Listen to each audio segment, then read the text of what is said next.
headlines. The challenges veterans face when transitioning to civilian life can at times seem actually insurmountable.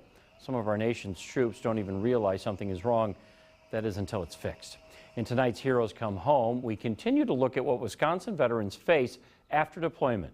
Our Chip Brewster shows us a success story that took years to be written only because this veteran didn't know what was missing. Yes, from Desert Storm. Lisa Cross spent 16 years in the Army Reserves, including a deployment as a part of Desert Storm. She was awarded the Bronze Star Medal for her service. It's the fourth highest combat decoration in the military, but it came at a price. It was kind of hard on me. The stress of combat changed her. I became more of a soldier. Her emotions hardened, and when she got home, things only got worse. You don't talk to your family about what you've been through.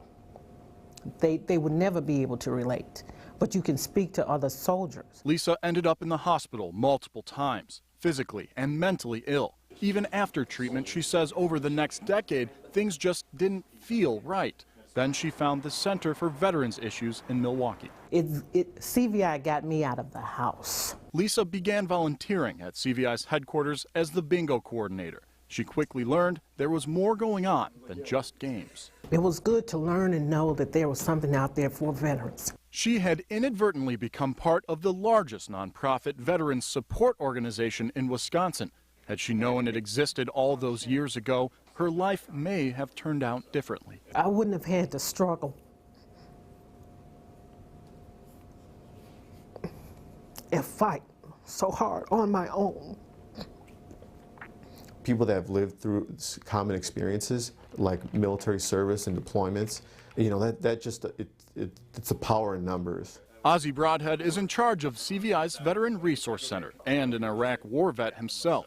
He spent 14 years in the Army Reserve and was deployed as a mental health specialist. He helped troops in the field cope with battlefield traumas. Now he's addressing the lingering effects. Here, working with CVI, you see kind of the long-term effects. Whether service members have been diagnosed with post-traumatic stress disorder or not, they face an onslaught of challenges when re-entering civilian life.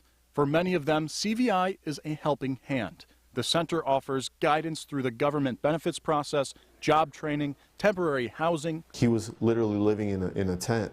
He had job skills, he had some college, almost a bachelor's degree, and it was that kind of hump that he needed assistance with. Resume development, money management classes, technological literacy courses. He had a guy who had never been on the internet before. Several forms of therapy, including acupuncture and art. Putting that on canvas or on paper and then discussing what that means to them. But the biggest thing CVI provides, other veterans. In addition to peer support groups and all their clients, more than 60% of Ozzie's staff once served. You can more so relate with other soldiers after you've gone through that experience. It's those relationships that truly turned Lisa from a volunteer into a CVI success story. It's been a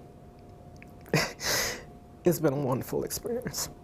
CVI is continuing to expand its outreach efforts. Some of the projects in the works include a public cafe that will employ veterans and help fund the nonprofit. Then there's Veterans Gardens, where foreclosed inner-city homes will be bought, then rehabbed by veterans. That will simultaneously teach those workers new skills while creating new places for our struggling troops to stay.